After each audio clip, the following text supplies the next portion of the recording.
반갑습니다. 개념과 문제의 확실한 연결, 강승의 수능 완성 윤리. 자, 오늘 어느덧 18번째 시간입니다. 오늘 한 시간도 스킵하지 마시고 다 들어보시면서요. 내가 알고 있는 개념들과 문제 적용 사이에 어떠한 다리를 놓으면 될지 확실히 감잡아 보시기 바랍니다. 자, 오늘은 드디어 서양에서도 근대로 넘어와요. 자, 시간이 빠르죠? 근대로 넘어와서 우리가 배워야 될 중요한 사상가들 어떤 사람들이 있고 그들에 대한 핵심 개념 뭘 다시 기억해야 되는지 짚어드릴게요. 자, 여러분들 집중해 주세요. 자, 그러면 오늘 준비하실 교재와 강의에 대해서 말씀드리죠. 오늘 테마 10으로 넘어옵니다. 80쪽부터 87페이지 있는 중에서요. 오늘은 경험론에 관한 것들만 추려본다는 겁니다. 그래서 오늘 문제 중에서 테마 문제 보면은요, 이 경험론과 합리론을 엮어서 문제 만들었는데, 요것들을 다음 시간에 합리론 얘기할 때 문제 풀겠다는 거예요. 이따 다시 말씀드릴게요. 자, 그리고 수능 특강 교재 10강, 그리고 선생님의 강의 23강에서 경험론 다시 보시면 한 학자 한 학자 자세히 설명한 것들 더 보충하실 수 있을 겁니다. 자, 그럼 오늘 경험론에서 나오는 핵심적인 사람들을 우리 한번 읊어볼까요? 베이컨 나올 거고요. 홉스, 흉 나오겠죠? 이 세 사람에 관해서는 여러분들이 어떠한 핵심을 잡아야 될지 선생님이 짚어드리겠습니다. 자, 첫 번째 핵심은요. 홉스가 나온다라고 했을 때 유력하죠. 이 사람이 나온다고 했을 때는 우선 기본 개념 깔아두세요. 뭐가 있을까요? 성악설, 자연상태 등 기본 개념이 있을 겁니다. 요걸 바탕으로 해서 아래 보시면 화살표가 나갈 건데 어떻게 엮어갈지는 선생님 좀 이따 말씀드릴 거예요.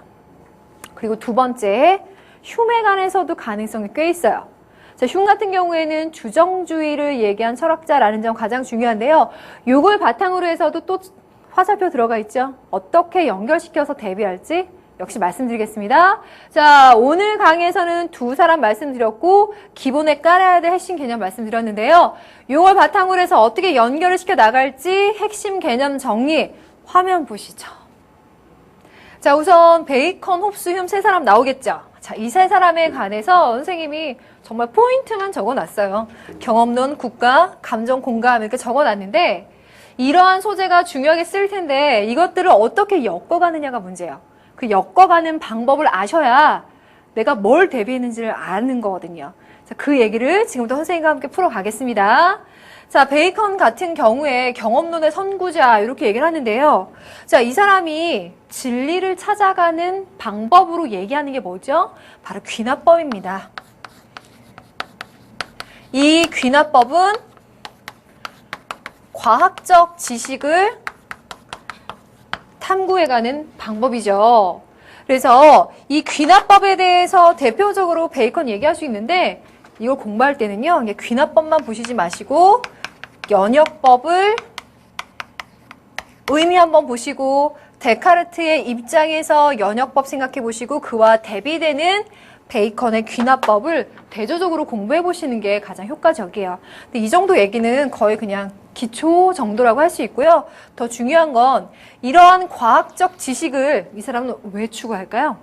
이 과학적 지식이 인간의 삶을 더 개선해 줄 수 있기 때문이겠죠. 유용한 지식이 되는 거예요. 그러니까 과학적 지식을 통해 삶이 개선되는 결과를 경험하겠죠. 그래서 베이컨을 경험론, 그래서 결과론에 넣을 수 있는 것은 이러한 맥락이고요. 이러한 측면에서 베이컨의 앞에 있었던 계보와 뒤로 이어지는 계보가 이러한 맥락에서 이어진다라고 하는 점을 여러분들 항상 매 시간 한 사람 한 사람 공부하시면서 추가해 넣으시면 될 겁니다. 자, 베이컨의 이 정도의 내용을 한번 보시면 될 것 같고 두 번째 홉스. 자, 홉스 같은 경우에 여러분들 문제 의외로 잘 나온다는 거 알고 계세요? 자, 이 홉스 얘기할 때는 지금 국가라고 써놨죠. 여기로 귀결되기 위한 과정이 있어요. 자, 첫 번째, 홉스는 인간을 어떻게 봐요? 인간의 본성을 뭐라고 얘기합니까? 악하다라고 얘기하죠? 그래서 성악설을 얘기합니다. 이어서 얘기해요. 이러한 악한 본성을 가진 인간들이 모여있는 자연 상태는 어떻다고 설명하겠어요?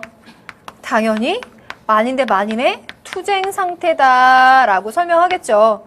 그래서 여러분들 생각엔 유치해 보일지 모르겠지만 홉스가 생각한 자연 상태는 평화로운 상태다. 이런 것들이 오답지로도 잘 만들어져요. 그만큼 중요한 요소들이 여기에 깔려 있다는 거죠. 자, 그러한 투쟁 상태로 보기 때문에 여기서 또 이어지는 거예요. 내용들을 이렇게 연결시켜서 공부하세요. 그러다 보니까 이 사람이 생각한 국가의 필요성에 대한 논거가 이러한 의미에서 나오게 됩니다. 그래서 국가가 왜 필요하며 국가는 무엇의 산물이며 어떤 역할을 해야 된다 등등의 얘기가 전개가 되어 나가겠죠. 그래서 홉스에 관한 얘기를 이렇게 이어서 보시는데 만약에 인간관, 인성론에 관해서 엮이자면 이러한 것들과 다른 사람이 엮일 것이고 국가에 관해서 얘기하자면 여기까지 가면서 옆으로 뺄게요. 요 사람들과 이어질 겁니다. 선생님이 강의에서 항상 강조해드리는 부분인데 당연히 이 홉스 가능성 있고요. 자, 시대별로 한번 볼까요? 고대 철학자 중에 정의로운 국가 얘기하는 사람 누구예요? 플라톤. 요 가능성이 있습니다. 그리고 또 국가라기보다는 이상사회에 넣기 괜찮은 사람인데요. 토머스 모어. 요 가능성도 하나 있습니다. 그리고 또 보자면은요. 사회 계약론자들은 그 국민 개개인들의 필요에 의해서 국가가 만들어진다고 보는 반면에 이 사람은 국가 자체가 그 절대 목적이라고 봐요. 그게 누구예요? 헤겔이요. 그런 의미에서도 가능성이 하나 있고요. 또 마르크스와 바쿠닌. 이 사람은 워낙 무정부주의 얘기하니까 굉장히 개성이 강하죠. 그리고 마르크스가 얘기하는 국가에서 어떤 역할을 해야 되면 어떤 모습이어야 되는지 등등 국가가 없는 상태까지 나가긴 하지만 그런 조합을 빼더라도 국가라는 소재를 통해서 엮일 수 있을 만한 가능성을 보자면 이 정도의 내용이 있어요. 그래서 홉스가 우리 교과서에 서술되기는 되게 조금이에요. 그렇죠? 그런데 그럼에도 불구하고 이래서 잘 나오는 것 같아요. 아시겠죠? 그러니까 여러분들 지금 말씀드린 다 맥락이 문제를 짚어준다, 핵심을 짚어준다 이런 개념도 당연히 있겠지만 이걸 통해서 어떻게 공부해야 되는지 감을 제대로 잡으시라는 거예요. 수능은 끊임없이 난 뭘 물어볼 거고 어떻게 물어볼 거고 내가 좋아하는 건 이런 거야를 끊임없이 보여주고 있는데 그 단서를 놓치고 헛물 켜는 학생들 너무 많아요. 자, 이런 내용들을 아셔야 공부하는 방향이 잡힐 겁니다. 흉 중요한 사람이죠. 흉으로 갔을 때는 여러분들 주정주의 얘기가 나오는데요. 도덕적 판단의 근거로 감정, 정서를 둔다는 거예요. 그래서 선생님이 여기다 감정이라는 말을 넣었어요. 그러면 당연히요. 이 감정의 결과 혹은 그 경험의 결과를 중시하겠죠. 판단의 기준이 되겠죠. 그러니까 이 사람도 역시나 지금 똑같은 맥락에서 오늘 하는 얘기가 뭐예요? 경험론이에요. 그러니까 경험론의 맥락에서 계속 나오는 건데 그 경험의 결과, 그 감정이라고 하는 것이 당연히 쾌한 것이어야겠죠. 그래야 받아들이겠죠. 근데 만약에 그 감정의 결과가 불쾌한 거면 이거는 도덕적이지 않다. 이럴 거예요. 그러면 쾌와 불쾌를 판단하는 가장 기본적인 단위는 개인이잖아요. 그런 의미에서 보면 흉이 얘기하는 것은 상당히 개인적인 차원에서 도덕 판단을 얘기하는 것 같은데요. 라는 생각이 들겠죠. 하지만 하나 더 나가야 되죠. 어떻죠? 내가 직접 겪은 일이 아니라고 할지라도 쾌를 가져오는 그 결과, 감정을 가져오는 결과에 대해서는 사람들이 승인을 하고 인정을 합니다. 혹은 시인을 한다 이렇게도 얘기를 해요. 이런 표현이 잘 나와요. 반면에 불쾌를 가져오는 감정의 경험의 결과에 대해서는 이렇게 얘기를 하죠. 여기에 대해서는 비난을 한다거나 인정하지 않는 그런 행위가 일어나요.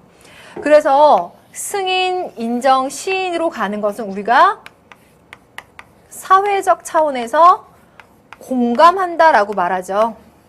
그러니까 지금 여기서 말한 공감이라는 핵심 용어가 이 맥락까지 갔기 때문에 선생님이 여기 쓴 거예요. 그러니까 흉이 얘기하는 도덕 판단의 기준은 개인의 차원뿐만 아니라 사회적 차원으로까지 확대가 되어가요. 자, 그러다 보니까 여기에서 영향, 받는다라고 하는 것들이 공리주의 철학 이렇게까지 설명이 되죠?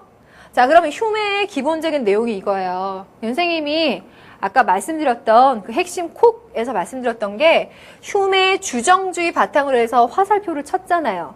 그러면 그것과 연결시켜서 어떻게 생각을 할까? 요거 말씀드리려고 그러는데 휴메를 이렇게 단독 문제로도 출제 가능하지만 이 구도로도 생각을 해보세요.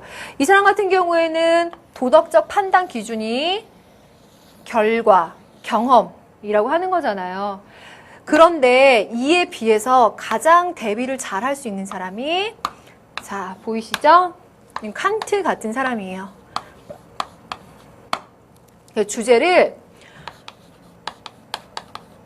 도덕적인 판단 혹은 그것을 위한 행위, 이러한 기준을 얘기할 때 휴문, 쾌 혹은 승인을 가져오는 결과, 경험을 얘기하겠지만 칸트 같은 경우에는 의무론적 윤리설에 있기 때문에 동기를 강조하죠. 물론 이 문제를 만들기 위해서는 소스로 뭘 깔아야 될까요? 뭐 실천, 의성, 정원, 명법 이런 것들 깔고 가겠죠.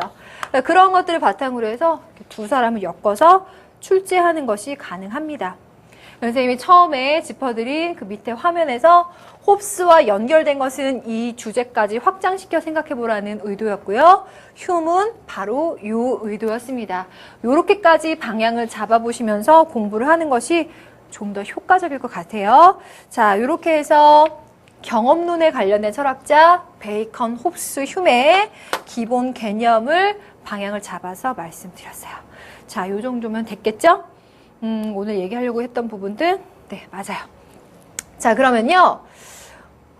공통점? 선생님 여기 공리주의 썼으니까 공통점 이런 건 찾을 수 있겠죠? 뭐 이런 것까지는 크게 많이 나오진 않으니까 이 빨간색 이로가 한 부분들 강조드렸고, 그럼 이 내용들은 여기까지 마무리를 짓고요. 그래서 기출문제 한번 찾아와 봤어요. 어떻게 이것들을 적용을 시킬까? 한번 같이 보시겠어요? 2007학년도면 그래도 좀 된 문제죠. 근데요, 문제가 그렇게 쉽지는 않아요. 아주 간단하게 만들어지진 않았는데 같이 보실까요? 다음은 서로 다른 두 윤리사상에 근거한 행위 결정 과정 나타낸 건데 가나에 대한 설명으로 가장 적절한 게 뭐겠는가? 물어보고 있습니다. 누군가의 도움을 필요로 하는 상황이 있어요. 이때 가번을 보니까 포인트, 오늘은 이 사람이 주제가 아니니까 짧게 갈게요. 보편적 입장, 경률, 보편이라는 말을 하고 있어요. 그래서 보편 법칙을 중시하는 사람? 누구? 칸트죠, 칸트. 반면에 나번을 가니까요. 타인의 행복과 불행을 함께 느낀다. 뭐예요? 사회적 공감입니다. 그래서 함께 고통도 느낄 수가 있다. 그래서 다른 사람의 공공감을 무시하는 것은 혐오감과 부인의 정서를 불러일으킨다. 그래서 이게 옳은 것인지 그른 것인지를 정서를 바탕으로 판단하는 거니까 주정주의인 거죠. 그래서 만약에 그 행위가 인간한테 쾌라고 하는 표현이 저것은 참 좋은 행동이구나 라고 사람들한테 승인을 불러일으키고 시인을 불러일으키는 거라면 도덕적이라고 판단하겠지만 그 반대일 경우에는 혐오의 정서를 불러일으킨다는 거죠. 누구요? 흉. 아까 강조드렸던 흉 얘기할 때는 칸트와 엮어서 이렇게 잘 나온다는 걸 보여드리고 싶어서예요. 자, 그럼 이들에 관해서 문제를 풀 때 적절한 거 한번 찾아볼게요. 가에서는 의무의식 하지만 타율적 행위 틀렸죠. 오답지가 이렇게 만들어진다고. 앞부분과 뒷부분으로 나눠져서 어느 쪽에는 맞는 얘기하고 있고 뒤에는 틀린 얘기를 하고 있어서 끝까지 꼼꼼히 읽어봐야 돼요. 다 아시죠? 2번 가에서 도덕 원리는 의지나 동기. 맞아요. 얘는 맞지만 행복을 추구한다는 말이 틀려요. 그쵸? 자, 그럼 3번 가겠습니다.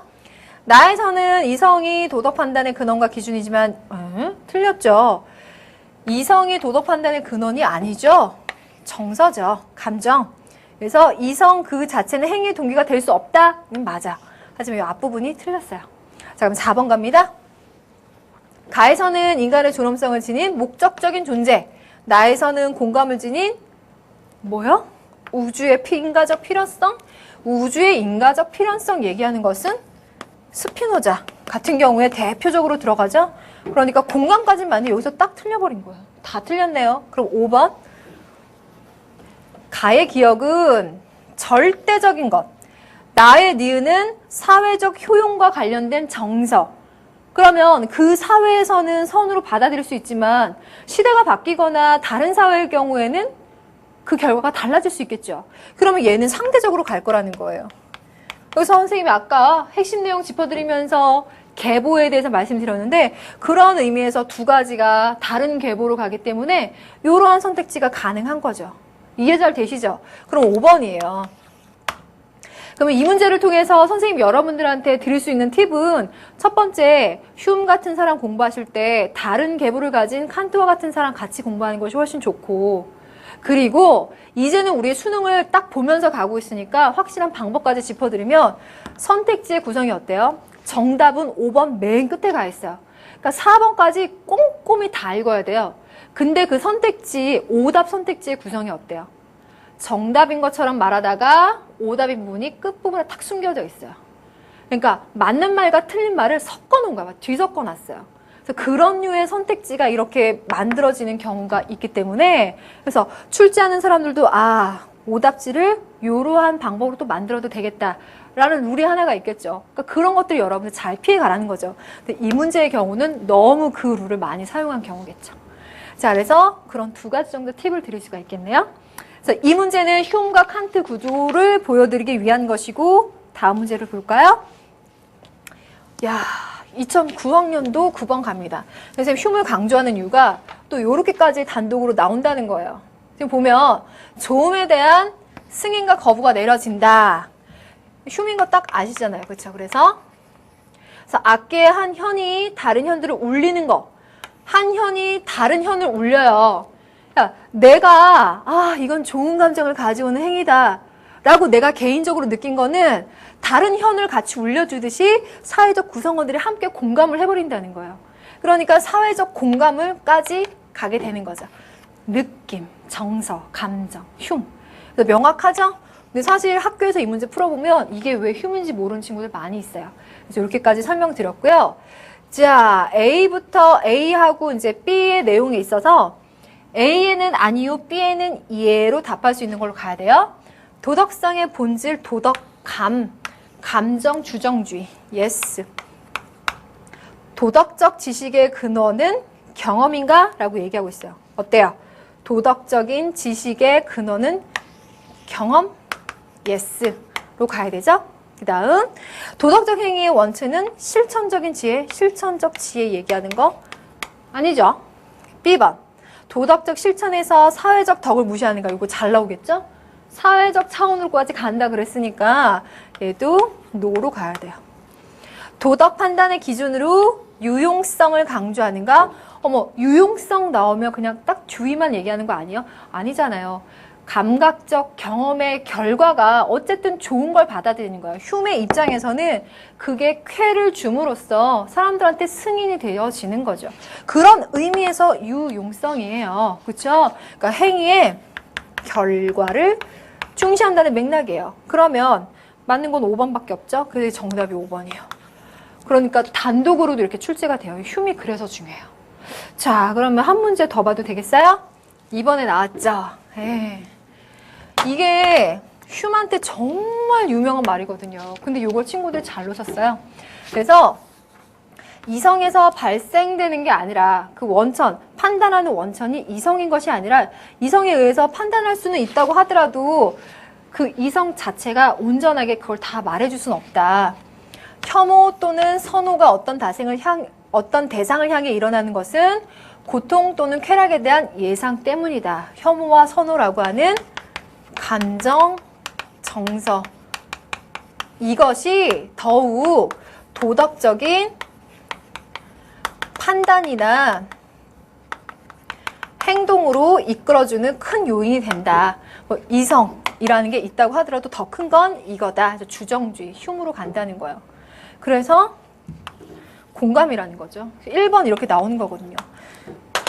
그 친구들한테 선생님이 설명을 해준 적이 있는데 나머지 선택지 보면 왜 이런 선택지 쓰는지 알아야 돼요. 이게 칸트잖아요. 그러니까 흉한테서는 어떻게든 칸트가 꼭 따라와요. 이렇게 꼭 짝을 짓고요. 그리고 신의 계율 얘기하고 있는데 신의 계율 얘기할 거는 그리스도교 윤리죠.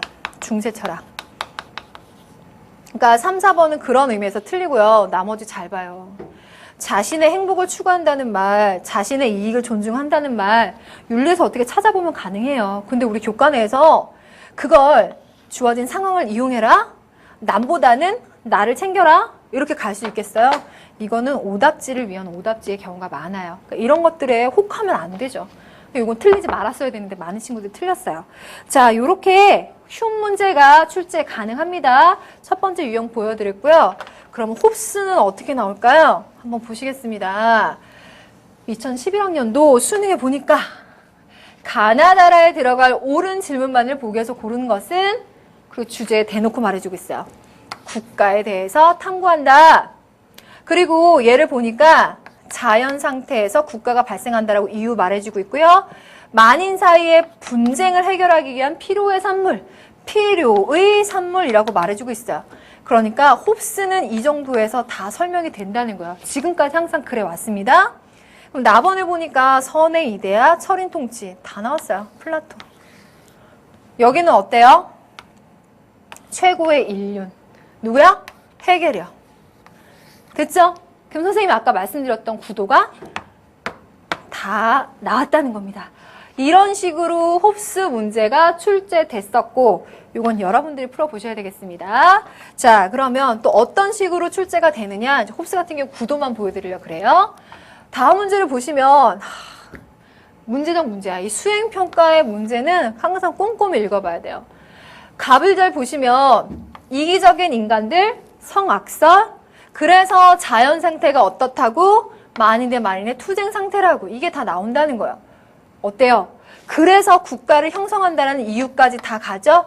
선생님이 홉스에게서 짚어드린 포인트, 이 정도가 문제에서 다 활용이 된다는 거예요.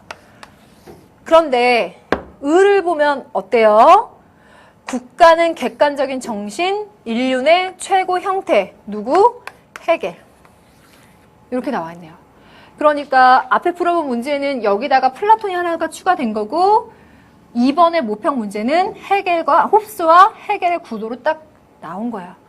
그래서 옆으로 잠깐 갈게요. 이 구도 있잖아요. 그래서 가장 많이 사용된 게 홉스, 플라톤, 헤겔. 이 구도가 계속 사용됐다는 거예요. 그러니까 공부를 하더라도 이걸 알면서 공부를 해야죠. 정답 한번 찾아보십시오. 자, 흉이 어떻게 나오는지 정답까지 풀어드렸고 헤겔까지는, 홉스 같은 경우에는 어떤 구도의 문제 방향을 잘 잡아드렸습니다. 자, 이제 교재 수능 실전 문제 돌입해 보겠습니다. 지금까지 배운 내용들 잘 적용할 수 있는지 훈련해 봅시다. 자, 첫 번째 문제, 수능 실전 문제 1번 84쪽 넘어왔어요. 다음 주장이 함축되어 있는 자연관의 내용으로 옳지 않은 것은, 발문에서 이런 자연관이라고 말을 하고 있는데요. 자, 지문 한번 볼까요? 선생님은 이 말이 먼저 보이는데요. 우리가 얻게 되는 지식은 곧 힘이다. 아닌 것이 힘이다. 그럼 왜 힘일까? 자연의 힘을 이용해서 인간의 현실 생활에 실익에 이바지하는 것이다. 그래서 인간의 현실을 개선시켜주는 결과를 경험하는 것을 판단 기준으로 삼겠죠. 그래서 이 학파는 어쨌든 결과론, 경험론에 들어가겠네요. 거기다가 아는 것이 힘이다 라고 말했으면 베이컨이겠지만, 그럼 여기다가 앞에 있는 지문을 더 살려서 활용해 볼까요? 우리가 철학적 노력을 기울이는 이유는 자연을 해석하기 위해서다. 그런데 그 자연 속에서 움직이고 있는 원인과 자연을 지배하고 있는 법칙을 설명하려고 하는 건데, 이 원인과 법칙이라고 말한다고 해서 스피노자나 스토아 같은 사람이 말하는 그런 자연 법칙이 아니라 인간의 삶을 개선시켜주는 어떤 과학적 지식, 그런 의미에서 인간의 편견을 다 배제한 상태에서 이걸 알아내서 여기로 가야 된다, 베이컨이라는 겁니다. 요러한 정도면 베이컨 문제 쓸만하죠. 그랬을 때 옳지 않은 거, 자연의 가치를 유용성의 기준에서 평가해야 된다. 아까 말씀드렸지만 선생님 유용성은 주희한테 가장 나오는 말인데요 라고 외워버리면 절대 안 돼요. 어떤 의미의 유용성? 실익에 이바지한다라는 면에서 유용성이라는 말 쓴다는 거예요. 2번, 자연을 이용함으로써 인간의 삶의 조건은 개선될 수 있다. 설명드리면서 언급했어요. 자연에 대한 객관적 지식을 바탕으로 그러기 위해서 편견, 우상, 타파 나오죠? 자연을 활용해야 된다. 이것 때문에 자연관에 문제가 생긴다. 뭐 이런 것도 나오죠. 4번. 자연을 알기 위해서는 있는 그대로의 자연을 바라보아야 된다. 있는 그대로의 자연을 바라보아야 된다라고 하는 것이 과학적 지식, 지금 여기서 말하는 객관적인 지식을 얘기해요. 객관적인 지식. 그래서 우상타파를 해야 된다라는 그 맥락이죠. 5번. 인간의 인식 능력으로는 자연의 가치를 온전히 파악할 수 없다면 이런 얘기 할 이유가 없어요. 5번은 틀린 겁니다. 1, 2, 3, 4번 선택지. 좋죠? 요 정도에서 베이컨 문제는 훈련할 수 있겠네요. 그럼 두 번째 문제로 넘어가겠습니다. 베이컨 문제 이제 더 안 나와요. 다음과 같은 주장을 펼친 사상가에 대한 설명으로 옳은 것은 사람들은 공포와 불안에서 벗어나기 위해서 법을 필요로 한대요. 그리고 공통 권력을 요청하게 된대요. 이 사람이 생각하는 공통 권력 있죠? 뭔지 아시겠죠? 그 얘기가 나오네요. 그래서 이 공통 권력을 생각하다 보니까 홉스라는 단서가 벌써 나오기는 해요. 근데 더 가면은 이제 해석을 한번 해볼게요.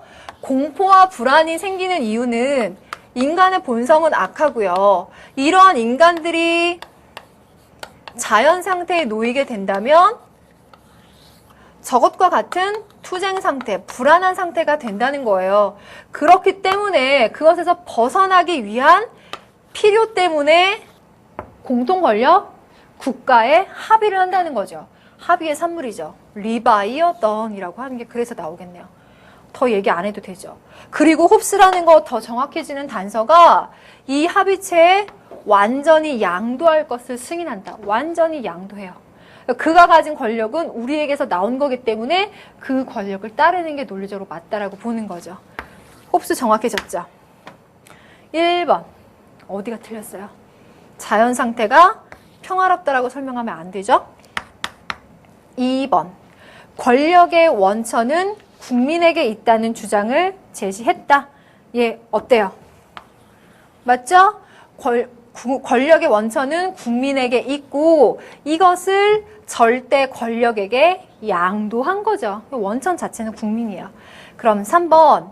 국민 주권 사상을 주장해서 근대 시민 국가 형성에 기여했다라고 하는 선택지가 나와 있는데요. 자, 요 선택지가 약간 애매한데 국민 주권 사상에 영향을 주긴 줬으나 그것을 주장해서 여기에 형성에 기여했다라고 딱 단정지어서 말하면 무리가 있다라는 의도로 오답지로 만드셨네요. 그래서 3번은 빼야 돼요.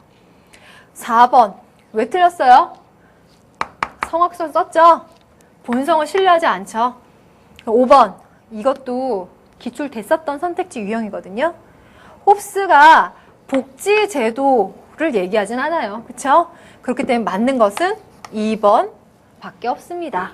자, 홉스가 단독으로 이렇게 만들어졌네요. 이런 지문도 한번 읽어보시고요. 그럼 3번으로 넘어가도 될까요?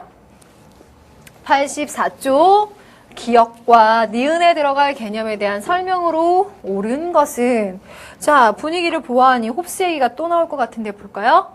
왕권 신수설은 어원상 왕의 권력은 신으로부터 부여받았다는 것으로 당시에 절대주의 왕권을 정당화시키는 역할을 했다. 이에 비하여 사회계약설은 국가나 정부는 인민의 자발적인 동의에 의해서 필요에 의했기 때문에 동의했겠죠. 국가 권력의 목적은 개인의 자유와 권리, 재산권 보장에 있다고 본다. 이는 영국, 프랑스를 중심으로 전개된 이론으로 정치, 사회 성립의 역사적, 논리적 근거를 평등하고 이성적인 인간의 계약에서 구하려는 입장을 취했다. 사회계약설의 입장이겠네요. 그런데 기업과 니은에 들어갈 개념, 왕권신수설과 사회계약설까지 가니까 이건 이제 윤리 파트 중에서도 정치 쪽으로 더 압축이 되는 그런 종류의 문제예요. 윤리학 중에서도 이런 정치 얘기가 나오는데요. 자, 1번 보겠습니다. 기업은 권력의 원천은 국민이라고 본다. 지금요, 이거 그냥 여러분들 배운 내용으로 보셔도 알 거고 지문상으로 봐도 권력의 원천이 국민이 아니라 신에게서 받은 권력을 왕이 갖고 있다는 얘기죠. 1번 틀렸고요. 2번 가보도록 하겠습니다. 자, 2번. 기업은 근대 시민 국가가 등장하는 이론적인 근거가 됐다. 니은이 그렇겠죠. 니은이. 이게 또 틀렸습니다. 왕권신수설은 예전의 얘기죠. 3번. 니은은 민주주의를 지지하는 사상적인 배경이 되었다. 얘가 맞는 말이네요. 이 사회계약설의 의미가 거기에 있죠. 정답은 나왔고요. 4번 볼까요? 니은은 개인의 권익과 사회 전체의 공익은 조화될 수 없다고 봐요. 없으면 이런 필요에 의해서, 동의에 의해서 계약하지 않겠죠. 평등하고 이성적인 똑똑한 인간들이 이렇게까지 합의하는 이유는 이해 가능하다고 보니까. 그쵸? 틀렸고. 5번. 기역에 비해 니은은 군주의 권력을 강화시키는 경향이 강하다. 아유, 틀린 거 아시겠죠? 니은이 민주주의로 가는 사상적인 배경이 되는데 어떻게 니은은 이렇게 말하겠어요? 틀렸죠? 5번도 틀렸습니다. 뭐 기역이라고 설명해 준다면 기역은 이라고 설명해 준다면 더 맞을 것 같고, 그래서 3번 같은 경우는 뭐 그 정도의 의미에서 해석을 해보시는 것이 좋겠고 크게 어렵진 않죠. 그럼 다음 문제 넘어가 볼까요? 4번 갑니다. 자, 4번 보니까 지문은 눈에 익는데요. 다음을 주장한 사상가에 대한 설명으로 옳은 거, 인간의 도덕적 판단과 행위라는 주제를 잡았는데요. 중요한 요인은 이성이 아니라 감정이다. 감정은 행위의 동기가 될 수 있지만 이성은 그렇지 못하기 때문이다. 모든 사람에게는 타인의 행복과 불행을 함께 느끼는 공감의 능력이 있다.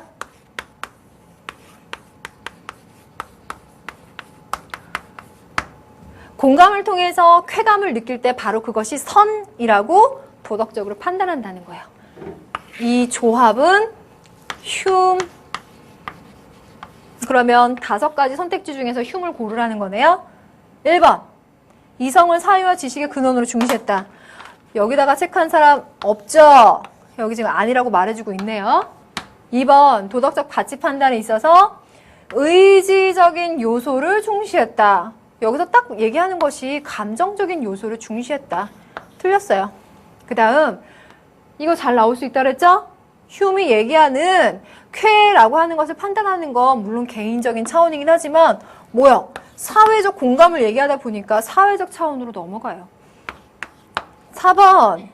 감각이나 경험의 기초에서 유용성 단어 또 나왔네요. 중시하는 윤리설을 제시했다. OX. 얘 맞죠? 왜? 쾌를 불러오는 감정에 근거한 행위를 도덕적으로 옳다라고 생각하죠. 그런 감각적으로 경험하는 것. 쾌를 가져오니까 그게 유용한 거예요. 이 사람의 입장에서. 4번. 5번. 보편화 가능성. 도덕 법칙. 이거 누구? 칸트. 그래서 흉 문제 만들 때는 선택지에라도 꼭 칸트를 넣는다고요. 이렇게. 되셨죠? 4번까지 문제 해결됐는데요. 자, 그러면 수능 고득점 문제 2개만 더 풀어보면 되겠어요? 지금 보니까 베이컨, 홉스, 휴음 문제가 다 나왔는데 고득점 문제에선 누가 나올까? 국가가 형성되기 이전 단계에 놓인 사람들은 인간 본성 중에서 분쟁의 원인이 되는 3가지 주된 요소를 발견하게 된다. 아, 인간의 본성에 분쟁의 원인이 있대요. 이걸로 가겠죠? 첫 번째는 경쟁, 불신, 명예. 아, 요걸로 가다 보니까 성악의 인간의 본성이 악한데 그 상태에서 인간들이 자연 상태에 놓이게 된다면 당연히 투쟁 상태로 가게 되겠네요. 그래서 쭉 그 얘기를 해주고 있습니다. 그래서 분쟁과 침략, 전쟁은 피할 수가 없다. 더 설명 안 해도 누구? 홉스. 1번부터 보면 인간의 역사는 계급투쟁의 역사라고 주장했다. 이건 누가 말했어요? 마르크스. 부르주아와 프롤레타리아 계급의 투쟁. 이 얘기들 기억나시죠? 국가를 형성함으로써 자연 상태에서 벗어날 수 있다고 보았다. 이거 틀릴 말이 없네요. 맞죠? 그럼 3번. 군주의 권력은 신으로부터 위임받은 거다? 아까 문제 풀 때 뭐 나왔죠? 왕권 신설 나왔죠? 근데 요거는 사회계약설, 민주주의로 이어지는 거기 때문에 3번처럼 말하지 않아요? 사유와 지식의 근원을 이성에 둬요? 절대 아니죠. 자, 5번. 국민은 자발적인 의사에 의하여 국가로부터 이탈할 수 있어야 한다고 강조했다? 국가로부터 이탈하는 것이 아니라 이 이론에 의거한다면 국가의 필요성을 인정하고 그것 때문에 사람들 사이에 계약한 합의의 산물이에요. 그렇게 국가를 보는데 거기서 이탈할 수 있어야 된다라는 이론으로 가지 않겠죠? 옳은 것 2번. 맞아요? 자, 됐죠? 그러면 수능 고득점 문제 2번. 이거 하나만 풀면 되겠는데요. 갑과 을은 서양 사상가다. 갑의 입장에서 을에게 제시할 수 있는 비판으로 가장 타당한 것은 비판을 얘기하고 있으니까 갑과 을에게서의 차이점을 찾아낼 수 있는 게 중요한 요소겠죠. 갑을 보니까 이성은 전적으로 무기력하며 갑의 학자는 이성을 중시하는 입장에 들어가지 않아요. 그럼 어떤 행위나 감정도 억제하거나 산출할 수 없다. 따라서 이성은 결코 우리를 행위하도록 만드는 도덕적 신념의 근원이 될 수 없다. 자, 그러니까 이 사람 같은 경우에는요. 이성을 바탕으로 해서 도덕적 판단이나 행동으로 가는 것이 아니라 정념, 정서에 관련된 거겠죠. 직접적인 영향 미치고 욕구하거나 좋아하는 것을 추구하며 또 혐오하거나 싫어하는 것을 피하려고 한다. 그럼 이거는 쾌의 감정을 주는 것이고 얘는 불쾌의 감정을 주는 것이기 때문이겠죠. 따라서 오직 도덕적 신념을 정념의 표현으로 간주할 때에만 우리는 왜 도덕성이 우리를 행위하게 만드는가를 이해할 수가 있다. 도덕적 판단과 행위의 근거를 감정에 두고 있습니다. 주정주의. 그래서 이성은 정념의 노예다라는 그 명제가 요래서 가능해요. 그러니까 그러면 1번 가니까 인간은 그리고 모든 이성적 존재 일반은 목적 그 자체로서 존재한대요. 인간 그 자체를 목적으로 존중해줘야 된다. 인격론적인 윤리설에 있는 거예요. 단지 이런저런 의지가 임으로 사용할 수 있는 수단으로 존재하지 않는다. 그런 대비구도예요. 인간은 자신의 모든 행위에 있어서 그 행위가 자신을 향한 것이든 아니면 다른 사람을 향한 것이든 간에 항상 동시에 하나의 목적으로 간주되어야만 된다. 목적의 왕국. 학생들이 이 목적의 왕국 얘기하면 이 목적이 행위의 결과를 중시하는 그 목적론적 윤리설의 그 목적이라고 생각을 해요. 그렇게 해서 막 흐트러뜨려 개념을. 근데 그게 아니라 여기서 얘기하는 목적은 인격 그 자체를 내가 쟤랑 사귀면 공부를 더 잘할 수 있어. 뭐 쟤는 부자야. 쟤는 인기가 많아. 와 같은 무엇인가를 달성하기 위한 수단으로 생각하지 말고 그 자체를 목적으로 존중해 주라는 의미야. 존중. 그래서 인격을 존중해 주라는 의미에서 목적의 왕국을 얘기하는 누구? 칸트. 이 문제 구도는 그래서 의미가 있어요. 흉과 칸트가 엮였잖아요. 그리고 지금 지문도 좋죠. 그랬을 때 갑이 을에게 제시할 수 있는 비판으로 타당한 건 근데 사실 여기에 그 말이 나오는데요. 칸트는 자 요거 지우고 갈게요. 이번 강의에서 가장 중요한 문제 중에 하나니까 칸트는 그래서 도덕적 판단과 행위 기준으로 뭘 삼아요? 이성. 그 이성은 보편, 타당성을 갖고 있어야 됩니다. 그러니까 이 사람 같은 경우에는 의무론적 윤리설에서 인간의 행위 동기를 중시하게 되겠죠. 그리고 보편 타당한 이성은 어떤 절대적인 기준을 갖고 있는 것일 거고요. 반면에 휴미 얘기하는 것은 감각적 경험의 결과를 상정해 두고 있고 되도록 이것이 유용한 것을 내가 얻을 수 있도록 하기 위한 목적을 상정해 두고 있을 겁니다. 그러니까 이건 사람마다 시대마다 상황마다 다를 수 있기 때문에 상대론으로 가겠죠. 선생님이 글씨를 좀 못 쓰긴 했지만 중요한 얘기 아니에요? 이러한 계보까지 이어질 수 있다면 윤리 문제는 거의 여러분 다 해결한 것과 마찬가지야. 그래서 이 두 사람이 대비되는 구도가 있을 때 이 소스 중에 하나로 칸트를 비판할 거라는 거예요. 됐죠? 그러면 선택지 가도 될까요? 타당한 가치 판단의 기준은 개인의 사유능력이다. 사유능력 얘기하는 거 아니잖아요. 감각적 경험의 결과를 중시하죠. 그리고 개인이라는 말도 휴맹에서 써주면 굉장히 유용한 것이 사회적 공감의 차원으로 가니까 개인적 차원을 넘어서요. 1번 틀렸어요. 2번 사유능력 이성 아니잖아요. 다시 한번 감각적 경험의 결과가 쾌 유용한 것. 3번 사회 전체에 이익이 되는 행위가 바람직한 행위다. 얘까지 끌어갈 수 있겠어요? 이게 정답이에요. 이 얘기가 나오는 이유는 뭐예요? 사회적 공감. 김밥 팔아서 돈 버신 할머니가 누군가에게 장학금을 줬다. 내가 그 장학금 받은 거 아님에도 불구하고 그 이야기를 들음으로써 훈훈한 감정을 느껴요. 사회적으로 공감한다는 얘기예요. 그렇죠? 그런 것을 승인한다는 거예요. 도덕적으로 옳다라고. 그렇죠? 그걸 이렇게 3번처럼 엮어서 만들었습니다. 4번 국가 기능의 확대를 통해 복지 정책을 확대한다. 이건 전혀 상관이 없네요. 5번 우주에 필요한 법칙을 파악할 경우에 완전한 행복에 도달할 수 있다. 우주에 필요한 법칙 파악한다라고 하는 것은 스피노자죠. 자, 이렇게 가서 정답은 3번이 되겠는데요. 지금 선생님이 이 문제를 보니까 뭐 문제상에 오류가 있거나 문제가 있거나 하는 건 전혀 아닌데 아까 말씀드린 것처럼 이 문제의 구도가 더 완성도를 높이기 위해서 또 적용성을 더 높이기 위해서는요. 이 선택지의 구조가 이런 식으로 만들어지기보다는 칸트 같은 입장을 좀 더 비판할 수 있는 이런 소스를 잡았으면 더 좋았을 것 같아요. 그래서 요거를 써드렸으니까 선생님 왜 저렇게 길게 말씀하시나 그 의도를 좀 알아주세요. 아시겠죠? 나머지 선택지가 의외로 칸트를 딱 겨냥하고 말하는 것과는 조금 포인트가 빗나간 그런 것들이 좀 쉽게 나왔어요.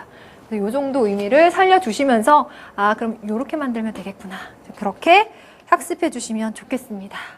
자, 지금 40분이 많이 넘어갔죠? 우리 오늘 1시간 동안 중요한 내용 학습했는데 오늘 경험론을 제대로 공부하셔야 다음 시간에 얘기하는 합리론과 또 엮어서 문제를 잘 풀 수가 있습니다. 아시죠?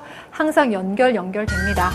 오늘의 내용을 잘 쌓아두셨다가 다음 시간에 잘 활용하기로 하고요. 그럼 오늘 1시간 동안 정말 수고 많으셨습니다.